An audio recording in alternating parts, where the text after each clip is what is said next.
खबर यह है कि 27वीं आईनी तरमीम के निकात पर गौर के लिए सेनेट और कौमी असम्बली की कायमा कमेटी बराए कानून और इंसाफ का मुश्तरका इजलास आज फिर होगा।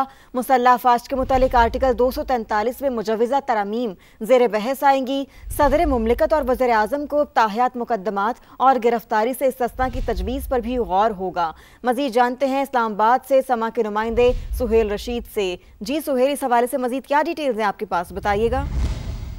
देखिए, सेनेट और कौमी असम्बली की ये मुश्तरका कमेटी है, कायमा कमेटी, जिसका आज दूसरा इजलास होगा और इसमें 27वीं आईनी तरमीम पर कल जैसे कि बताया गया था अरकान की जानिब से कि 60% नुकात ही ज़ेर बहस आ सके। आज जो बाकी नुकात हैं बिलखसूस आर्टिकल 243 और 248 इन पर गौर होगा, क्योंकि कल 248 आर्टिकल से मुतालिक नई तजावीज़ भी सामने आई थी और जो बाद में एक ड्राफ्ट सामने आया था उसमें यह भी तजवीज़ शामिल थी कि सदर मुमलिकत को ताहियात तमाम मुकदमात और गिरफ्तारी से इस्तिस्ना दिया जाए। इस पर मुस्लिम लीग नून के अरकान की जानिब से ये तजवीज़ दी गई थी कि वज़ीर आज़म को भी इसमें शामिल किया जाए, जिस पर आज मजीद बहस होनी है और आर्टिकल 243 पर भी तमाम अरकान की तजवीज़ ली जानी है। इसके साथ अपोजिशन जिसने कल बाइकाट किया था उनको भी आज तक हुकूमत की जानिब से पेशकश की गई थी कि वो अपनी तजावीज़ पेश कर सकते हैं, लेकिन आज शाम तक तमाम तजावीज़ ज़ेर गौर आने के बाद मंजूरी का इम्कान भी मौजूद है, क्योंकि कल इस बिल को फिर सेनेट में दोबारा पेश किया जाना है। ठीक है, आज मंजूरी का भी इम्कान है। बहुत शुक्रिया सुहेला, आपने हमें अपडेट किया।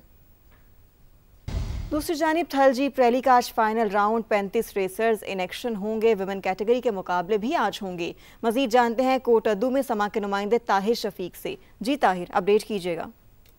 जी बिल्कुल, इस वक्त मैं छांगा मांगा टीले पर मौजूद हूँ। थल जीप रैली को चौथा रोज है। आज प्रीपेयर्ड और वुमेन कैटेगरी के जो मुकाबले हैं वो शुरू होने वाले हैं। इसमें जो चैंपियन, दिफाई चैंपियन है, मीर नादर मगसी है, साहबजादा सुल्तान है, सलमा मरवत है, इसके साथ साथ दीना पटेल जो है, ये मारूफ रेसर जो हैं आज प्रीपेयर्ड कैटेगरी में जो है हिस्सा ले रही हैं। 200 किलोमीटर का ट्रैक है। आज जो है वो फाइनल राउंड है। फाइनल राउंड का रिजल्ट जो है वो शाम तक अनाउंस किया जाएगा। ठीक है, बहुत शुक्रिया, आपने अपडेट किया। दूसरी जानिब तहरीक तहफ़्फ़ुज़ आईन पाकिस्तान का 27वीं आईनी तरमीम के खिलाफ मुल्क गिर एहतजाजी तहरीक चलाने का ऐलान। महमूद अचकज़ई ने कहा कि जमहूरी इदारे मफलूज कर दिए गए हैं। अलामा राजा नासिर अब्बास बोले कि पूरी कौम 27वीं तरमीम के खिलाफ उठ खड़ी हो। हमारे आइन के साथ जो खिलवाड़ खेला जा रहा है, हम डायरेक्ट आवाम के पास जा रहे हैं। वैसे भी लोगों के सवालात थे कि कब तारीख शुरू होगी। कल रात से हमारी तारीख शुरू हो जाएगी। उन क़ुव्वतों को जिन्होंने जो अपने उस तकब्बुर में मुब्तला हो गए हैं कि वो ताकत के ज़ोर पे सब कुछ कर सकते हैं, हम उन्हें बताएंगे कि हम उनका रास्ता रोक सकते हैं। पाकिस्तान के अंदर जमहूरी इदारे मफलूज कर दिए गए हैं। ऐसी आईनी तरामीम जिन्होंने आइन की रूह मार डाली है और ताकतवरों को और ताकतवर कर दिया है। ऐसे ताकतवर जो आवाम के हुकूक पर डाका डालते हैं और उनको कोई रोकने वाला नहीं होता। तो इस वक्त पूरे पाकिस्तान के अवाम की जिम्मेदारी है कि जो 27वीं आईनी तरमीम है इसके खिलाफ स्टैंड ले। 27वीं तरमीम पर गौर और इत्तफाक़ राय पैदा करने के लिए पार्लियामेंट की मुश्तरका कमेटी का इजलास हुआ, जिसमें वज़ीर आज़म को भी ओहदे पर रहते हुए फौजदारी मुकदमात से इस्तिस्ना देने की तजवीज़ पेश की गई। इजलास से JUI ने बॉयकॉट किया।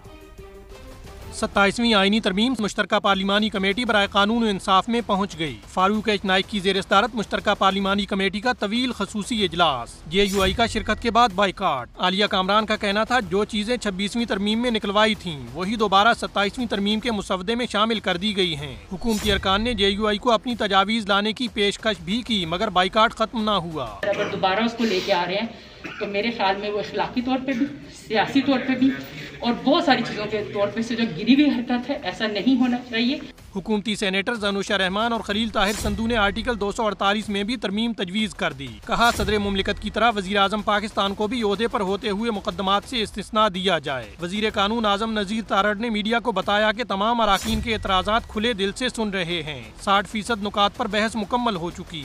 18वीं तरमीम के टाइम पे इस पे अमल दरामद ना हो सका, ये अनफिनिश्ड चल रहा था। फिर बैठेंगे, अरकरेजी करेंगे और जब तक 100% कंसेंसस नहीं होगा सब लोगों में, तब तक ये जाहिर है ये बहस चलती रहेगी। पीपल्स पार्टी रहनुमा नवीद कमर का कहना था मजीद नई तजावीज़ के बजाय पहले से शामिल तजावीज़ पर इत्तेफाक राय की कोशिश होनी चाहिए। हमारा ये ख्याल है कि नई अमेंडमेंट पे नहीं आनी चाहिए, जो अग्रीड अमेंडमेंट्स है उसी पे।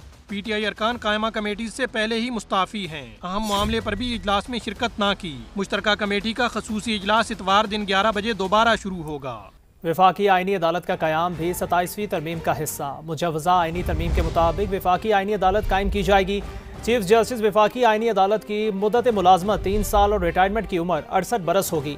सुप्रीम कोर्ट की आईनी इख्तियारात नई अदालत को मुंतकिल हो जाएंगे। आइन के आर्टिकल 184, 186 और 191A ख़त्म करने की भी तजवीज़ है। 27वीं तरमीम का मुसवदा 48 सामने आ गया। शिकों में तरामीम तजवीज़। कराची में सदर मुमलिकत आसिफ अली जरदारी और बिलावल भुट्टो से JUI सरबराह मौलाना फजल रहमान ने मुलाकात की। 27वीं आईनी तरमीम से मुतालिक तबादला ख्याल किया। ज़राए के मुताबिक मौलाना फजल रहमान ने मुजवज़ा आईनी तरमीम पर सदर मुमलिकत को अपने तहफ़्फ़ुज़ात से आगाह किया। सदर जरदारी ने आईनी तरमीम पर इत्तफ़ाक़ राय पैदा करने के लिए ताउन की यकीन दहानी कराई है।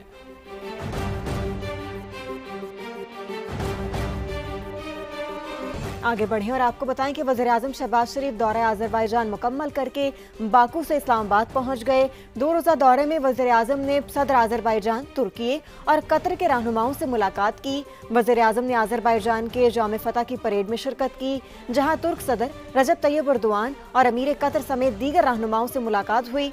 मुलाकात में फील्ड मार्शल सैयद आसिम मुनीर भी मौजूद थे। पाकिस्तान और तुर्की के दरमियान 2 तरफ़ा ताल्लुकात और बामी दिलचस्पी के शोबों में ताउन मज़ीद मजबूत बनाने के अज़्म का यादा किया गया। विक्ट्री डे परेड से खिताब में वज़ीर-ए-आज़म ने दुश्मनों को 2 टोक पैगाम भी दिया। कहा कि पाक फौज ने 4 दिन की जंग में भारत के मुंह पर थप्पड़ रसीद किया, 7 तैयारे मार गिराए। हम अमन चाहते हैं मगर कौमी सलामती पर आंच नहीं आने देंगे। अज़रबैजान की फतह फ़लस्तीनियों और कश्मीरियों के लिए उम्मीद की किरण है। अमन के लिए हमारी ख्वाहिश का अफगानिस्तान के मामले में इम्तिहान लिया गया। Azerbaijan's victory in Karabakh was a glorious vindication of a just and a fair cause, a beacon of hope for all nations around the globe striving for sovereignty, including the brave and resilient people of Gaza and Indian illegally occupied Jammu and Kashmir. Pakistan stood like a rock with its brotherly country Azerbaijan. The roar of the JF-17 Thunder jets, a resounding symbol of our enduring friendship, our common resolve for peace, has most recently been tested in the case of Afghanistan. I am grateful to my dear brother President Rajab Tayyip Erdogan for his invaluable contribution in facilitating the peace efforts between Pakistan and Afghanistan. Azerbaijan के दारुल हुकूमत Baku में योम फतह की तकरीब हुई। फौजी parade के मौके पर पाकिस्तानी कौमी तराने की धुन भी बजाई गई। पाक फौज के चाक चौबंद दस्तों ने भी परेड में हिस्सा लिया। JF-17 थंडर तैयारों की घन गरज ने माहौल गर्मा दिया।